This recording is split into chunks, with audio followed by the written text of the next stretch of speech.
Hello everyone, welcome back to our channel Indian moms diary. ఇవాల్టి vlog వచ్చేసి ఒక busy day. ఎందులో అనుకుంటున్నారా? హౌస్ క్లీన్ చేయడంలో. సో నా మాటలు వింటూ వీడియోని లాస్ట్ వరకు స్కిప్ చేయకుండా చూడండి.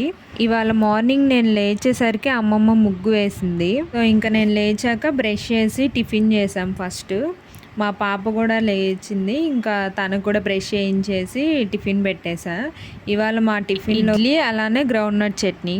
మా పాపకు ఖచ్చితంగా ఇడ్లీలో గీ ఉండాల్సిందే, గీ లేకపోతే అసలు ఇడ్లీ తినదు. సో తనకి గీ వేసి చట్నీ వేసి ఇచ్చేసాను. అది తినడానికి ఆల్మోస్ట్ ఒక 1 అవర్ పట్టిద్ది ఒక్క ఇడ్లీ తినడానికి. టిఫినే కాదు అన్నీ అలానే లేట్గా తినిద్ది, స్నాక్స్ తప్పించి. అవైతే ఫాస్ట్గానే వెళ్ళిపోతాయి. ఒక్క తినడానికి లంచ్, డిన్నర్, టిఫిన్ ఇలాంటివి మాత్రం అస్సలు దిగవు త్వరగా.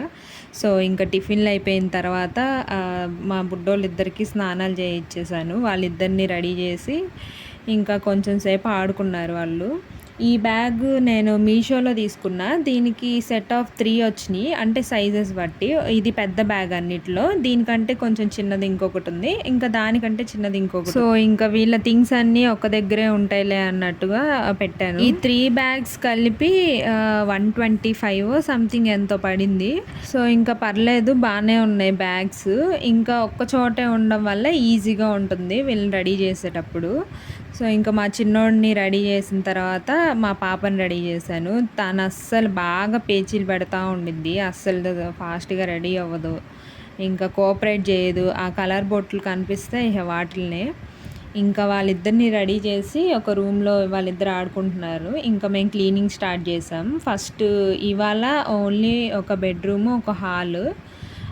ఇది అయిపోయేసరికనే మాకు మధ్యాహ్నం 12:30 అయింది. మళ్ళీ 3:30 నుంచి స్టార్ట్ చేసాము. ఇవాళ అంతా బిజీగానే ఉంది. ఇంకా ఇలానే ఒక 4 డేస్ క్లీనింగ్లోనే అయిపోయిద్ది.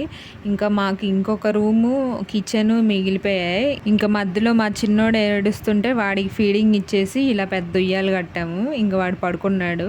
చిన్నపిల్లలు ఉన్నప్పుడు సీలింగ్కి హుక్స్ లేకపోతే ఉయ్యాలు కట్టడం చాలా ఇబ్బందిగా ఉండిద్ది. ఒక విండో నుంచి ఇంకొక విండో కట్టాలి, అలా ఒకసారి మొత్తం పట్టిద్ది కట్టడానికి. అందులో ఇంకా నడవడానికి కూడా కొంచెం అడ్డుగా ఉండిద్ది. సో అది ఫస్టే ప్లాన్ చేసుకొని హుక్ పెట్టించుకుంటే కొంచెం బెనిఫిట్. సో ఇంకా మా ఇంట్లో లేకపోవడం వల్ల ఇంత ఇబ్బంది అవుతుంది. ఇంకా మళ్ళీ మా చిన్నోడు లెగిస్తే వాళ్ళ అక్క ఆడిస్తూ ఉంది వాడిని. ఇంకొంతసేపటికి పడుకున్నాడు. పాపం ఈరోజు ఏమీ పెద్దగా డిస్టర్బ్ చేయలేదు. ఇంకా వాడే లెగుస్తున్నాడు, పాలు తాగుతున్నాడు, మళ్ళీ ఆడుకుంటున్నాడు, పడుకుంటున్నాడు.